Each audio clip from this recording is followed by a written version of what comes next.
Hello, everyone. This is Dan Cremins. I'm with Delta Electronics. I'm also the chair of the Security Industry Association Built Environment Advisory Board. So I'm happy to be joined today by Lee Odess, who's the CEO of the Access Control Collective. Lee, thank you so much for joining today to have this conversation. Of course, Dan. No, I appreciate the opportunity. Always happy to do it. So thank you for having me. Yeah, so Lee, you and I really didn't know each other. Like, we both been in the security industry for a long time, but we only met probably, I'm guessing, 4 or 5 years ago when I was switching from March Networks into Delta Electronics and taking into a more role in a smart building market. And I heard that CEO was starting this Proptech advisory board. And I'm like, what is Proptech? But I knew it was something related to smart building. So I joined, and then you were the chair at the time, and then we got to know each other, and then did a few good things, and then you left to start your own business, and then you had called me up and said, "Hey Dan, would you be interested in being the chair of the Built Environment Advisory Board?" And then kind of went from there. Yeah, But seems like yesterday. it does. It does. All at the same time, it feels like 10 years ago. So yeah, it's a lot's gone on since then. But no, I'm thrilled to see you step in that role and do it and make it better than what we were doing. So the intent when we first started was like just create something that had some legs, and then with the idea that good people like yourself would jump in there and really build some meat on the bones of that. So I'm thrilled to see it, morph and transform into what you've been doing. So it's nice to be back. So thank you. Yeah, yeah, thank you. It's been kind of a blast. Um, but yeah, I mean, we started talking about, prop tech, and then, going and expanding, and then we changed the name to Built Environment Advisory Board. But, I mean, just maybe take a minute and talk about what you're doing. I mean, I kind of sum it up as I think you've become the global champion of access control. I mean, I think in the very beginning, as I was going into Delta Electronics, I was trying to go like to every trade show possible. Like I was constantly out there, trying to just like be a sponge. And then I took a back seat and you started your thing. And like, I think you were traveling the world doing these incredible conferences, super active on social media. So, what it's been like, talk a minute about what you're doing at the Access Control Collective.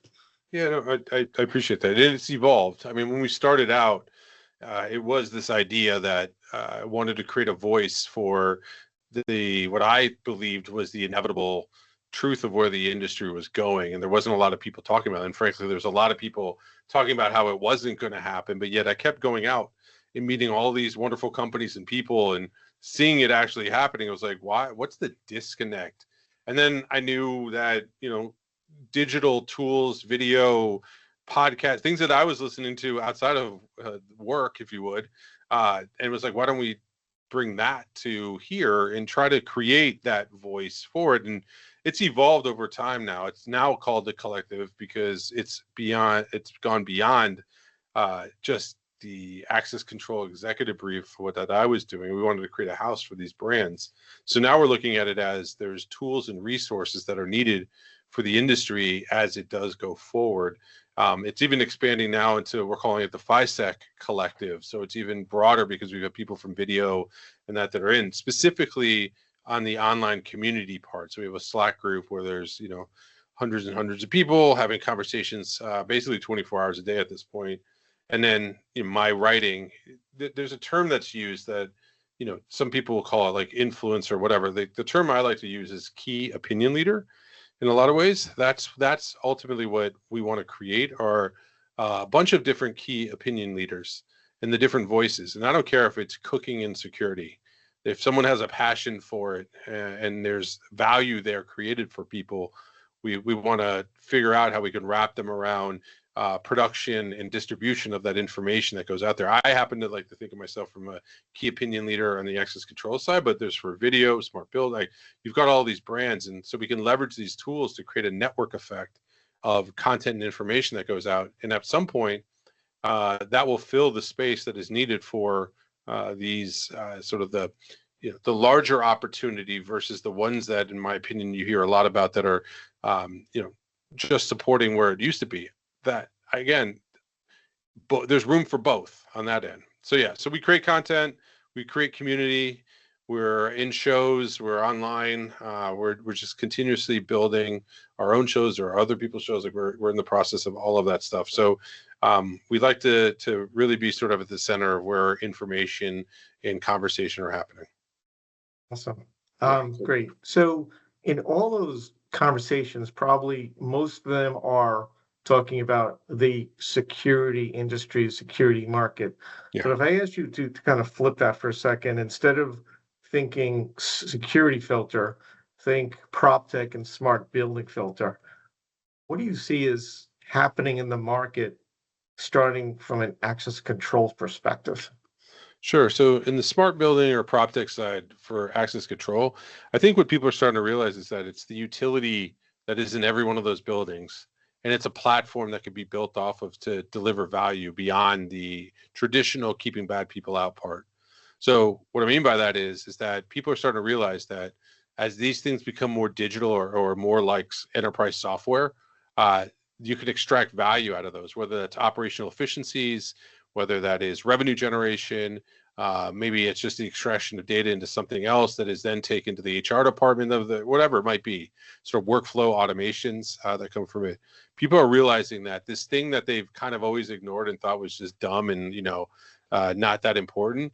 A lot of these prop tech companies are starting to become more like access control companies for the future. That they may have the ability to order a latte in their app, but fundamentally they're providing the experience or control to be able to get in or out of those buildings. And then once that happens, then either creating the workflows themselves or the ability to manage it, or they're giving that information to somebody else that can go do it. But it's a utility and it adds a ton more value, and that community is waking up to it. Yeah, I mean, just to hit on the point you talked about the latte. I've sat in some of these presentations by some of these companies as they're promoting their solutions, and it's been amazing to me coming from security industry. Like when I listen to them, and they're kind of like these newer companies, mostly the startups, and they present themselves, and not even like an access control company. It's more about tenant and experience. So Yeah. they talk about their solution, the tenant experience, which in the background is using access control technology, but that they talk about, everything is a mobile app. And yes, if you want to order a pizza and have it waiting for you, the person delivering not just gets in the building, but delivering, in your apartment and deliver on your table.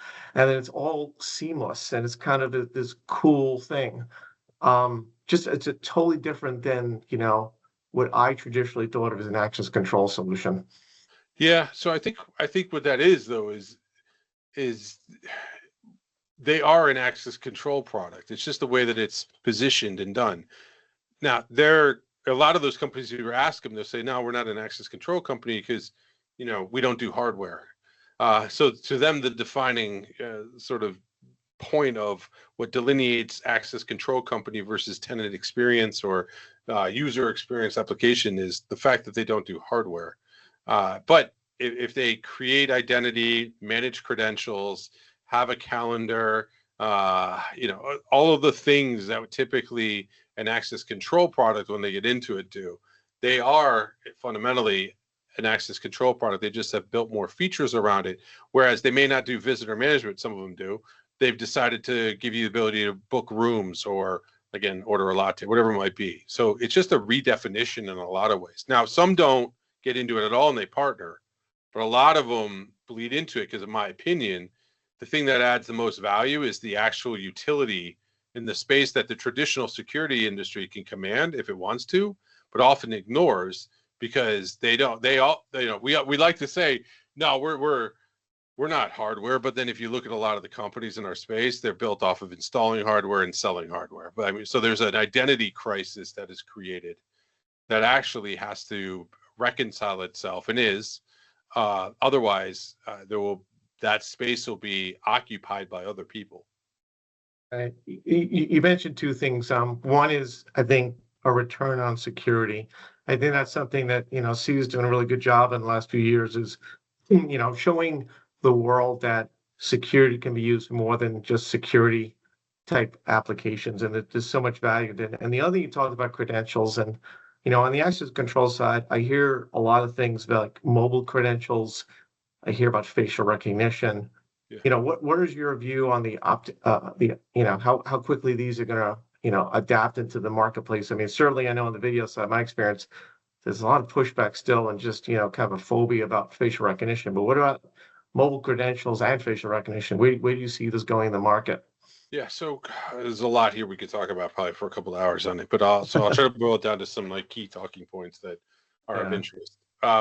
First off, I think if we all were to take, the black Men in Black thing where you like erase your brain and we all wake up with sort of like the baseline knowledge that we have, but like the short-term memory gone, we would have conversations where we build these systems that are natively like mobile first, cloud first, AI first, things like that. Right now, what we have is this weirdness of an industry that has two types of people. There's companies that are bolting that stuff on.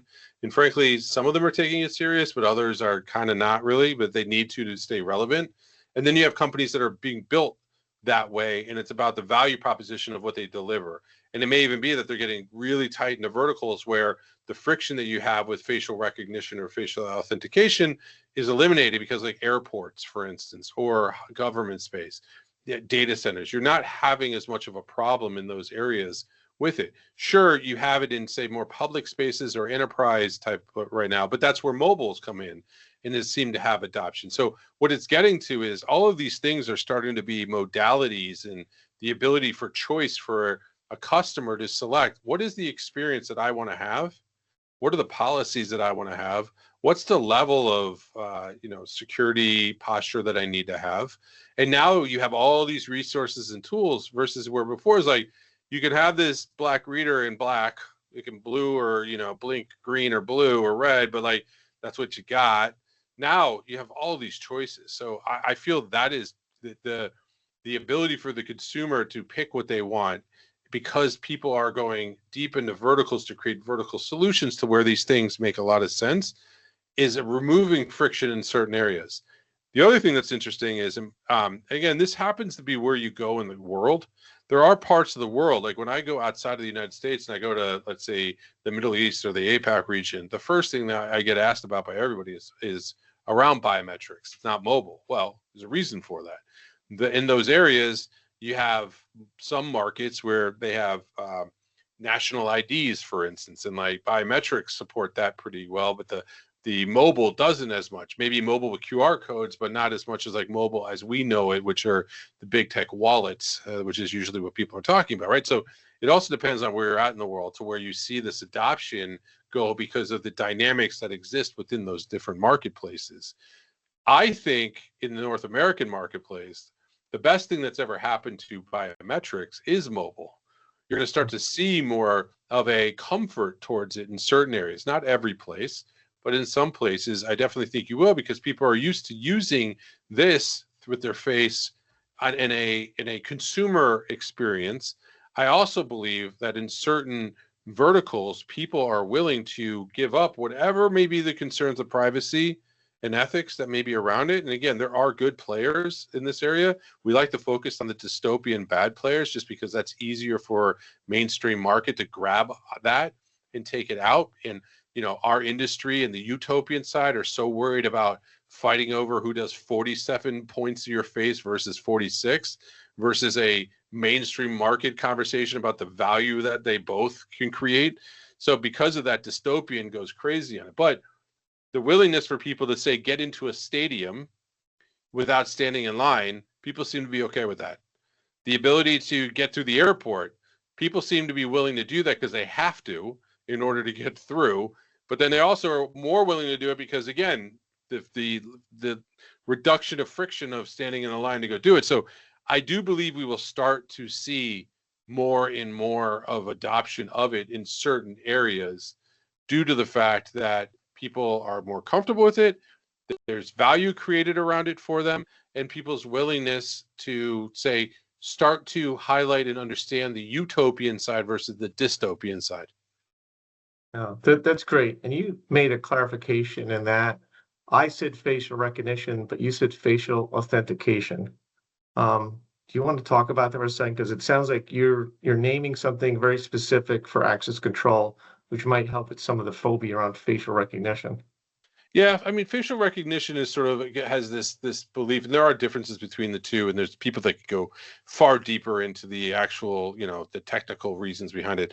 The way that I look at it from a marketing standpoint is facial recognition has an absolute uh, an absolute discomfort with that because of what's gone on in the market and truthfully dystopian stuff that's happened in it, but then also the mindset of what can happen there. Facial authentication is, I would say, a more understood comfort side of it, more from the fact that it's authenticating who you are versus recognizing who you are. And I know there's like nuances there, but in its very layman terms, that would be the difference between the two of those. One was more for surveillance in a lot of ways.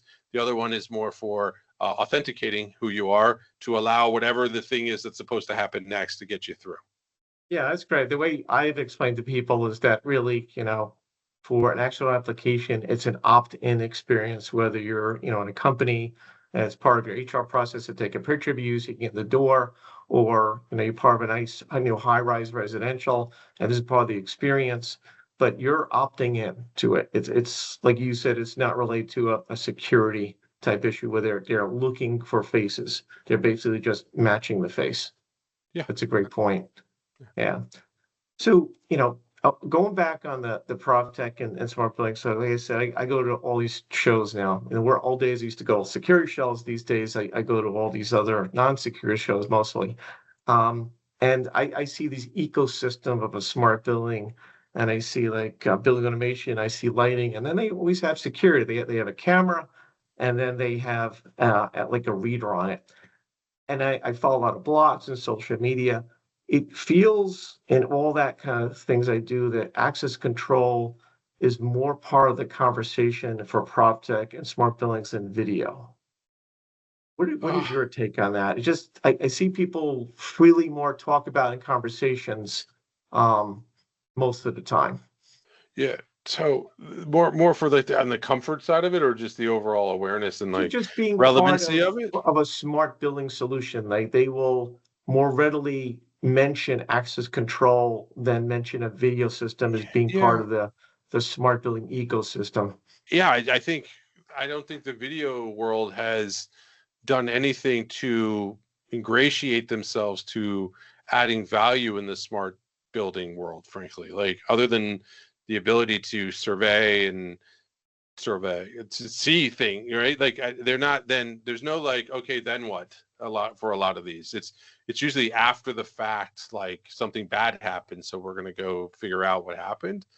um Whereas in the access control side, it's really, in my opinion, it's a source of record of who's there on the physical side. Like it's also like the common denominator of when people go into a place. Like access control is a thing people do. Everyone does it. There's an action that happens. It's based and it's also tied to an identity, either given or expressed.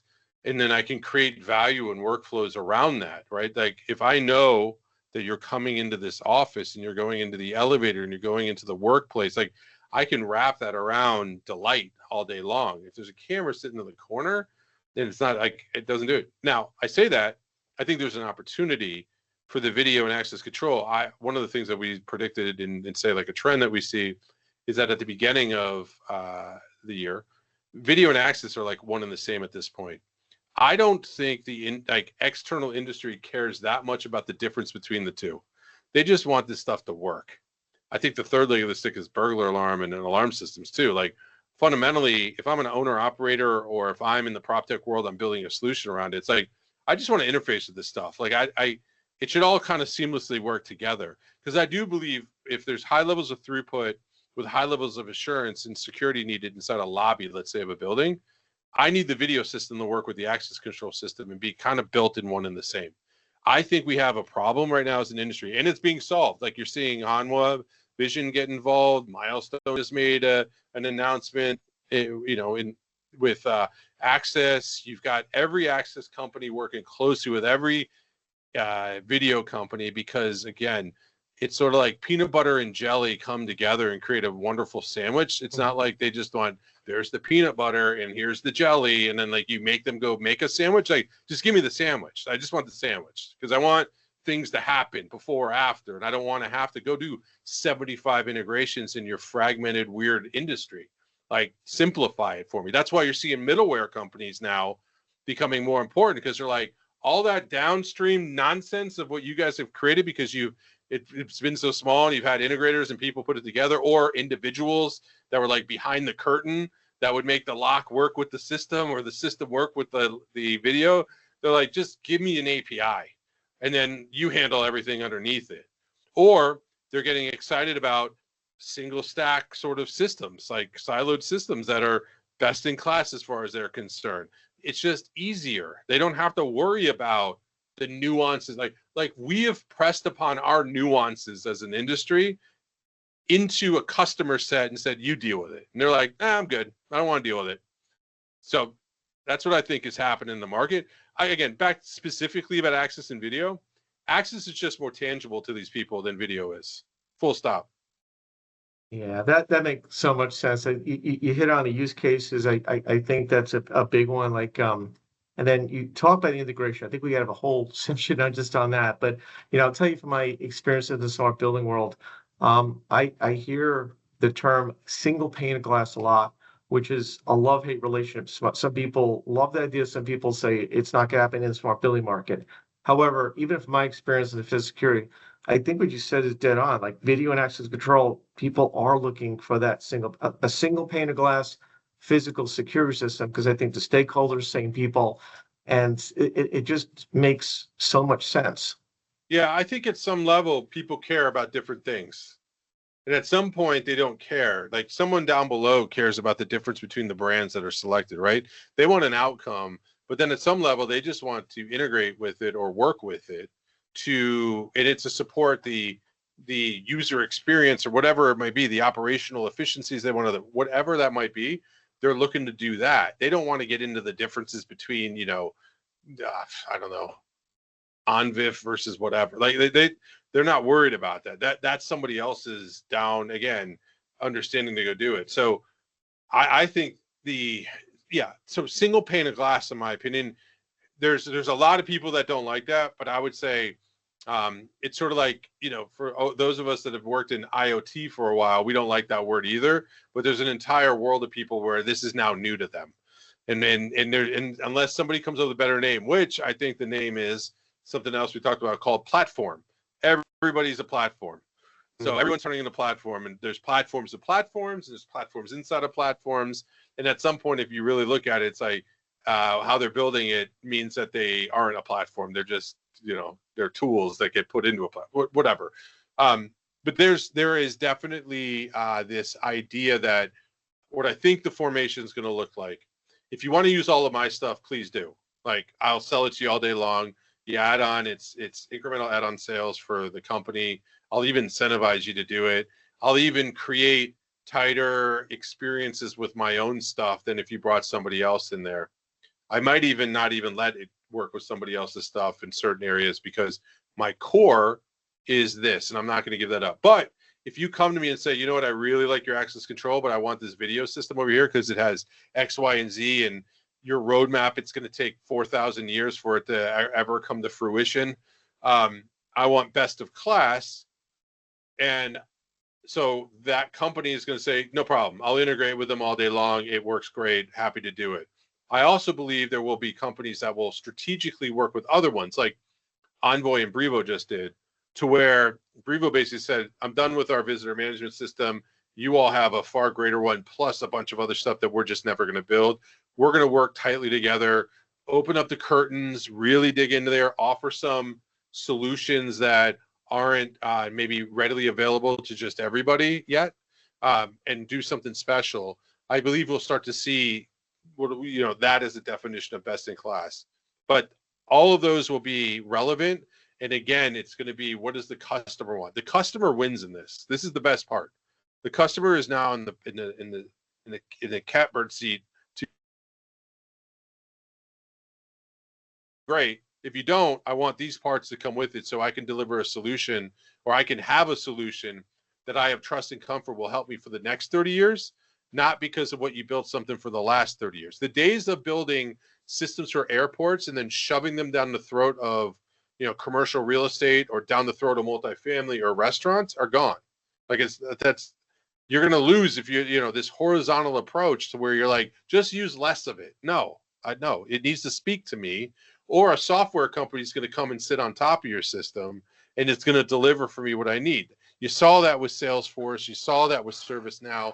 That's not anything different in the enterprise software world. We're an enterprise software industry. We need to start acting like one.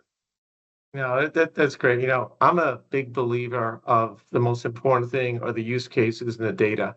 And you want to identify what data you need to solve the right use cases. So I'm like in the smart building world, I'm saying, hey, take the data of one system, like from building automation, and bring that to make the security system better, or vice versa.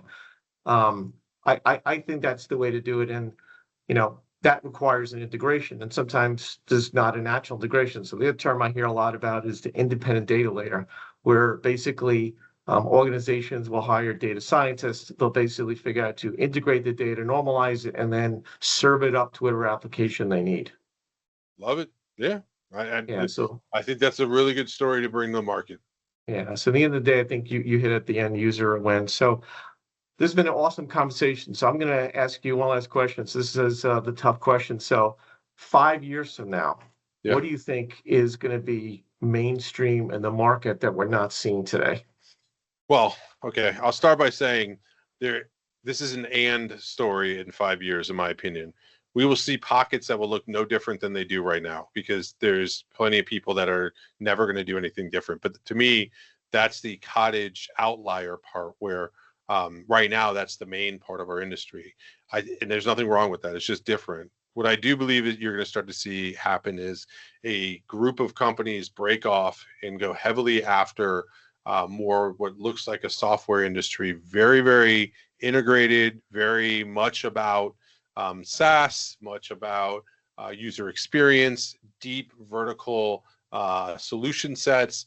It'd be AI'd all over with agentic this and natural language processing that.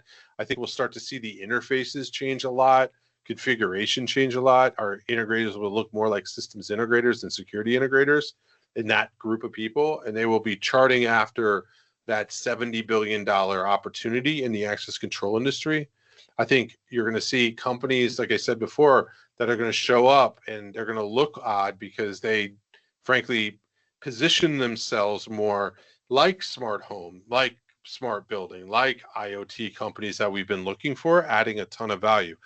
I think buildings are starting to now come alive from these systems, the interaction with them, the ability for me to do on demand, the ability for me to, in multifamily, for me to get my packages delivered into it without a problem seamlessly, because the value proposition is switching to where it's about the ability to be a feature as part of a larger value proposition and say yes versus saying no in the face of security. It's a yes marketplace. It's not a no marketplace. We still have to deliver safety and security, and that's why our industry has such a great opportunity. But it's going to be one that says, yes, how would you like it to be? And those that are doing that, I believe, are going to capture a large portion of that market. It's net positive, this change, than net negative.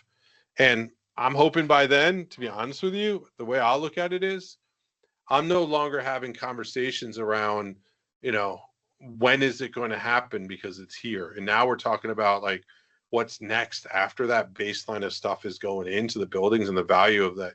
Like, I'm done trying to convince the old guard that this stuff is happening. I do believe the value that is that the money that is coming in will be much greater in 5 years, that it's the default. It's no longer the outlier. Awesome. That was great way to end this. Lee, thank you so much for taking time today to talk with us and share your thoughts on the industry. Of course, I appreciate the opportunity, and thank you for all that you do, and the good team at SIA for all the work that they do as well. This is folks like yourself in this association are the ones that are looking forward, and that's why I invest my time and resources into it as well. And I know that's why you do as well too. And it's, and also along the way, it's fun. You meet some good people you become friendly with, and I look forward to seeing you when I see you. I see you more online than I do in person, but when I do see you in person, it's always great. So thank you, Dan, for what you do. All right, thanks again, and thanks everybody else for joining us today. All right, take care. Thank you.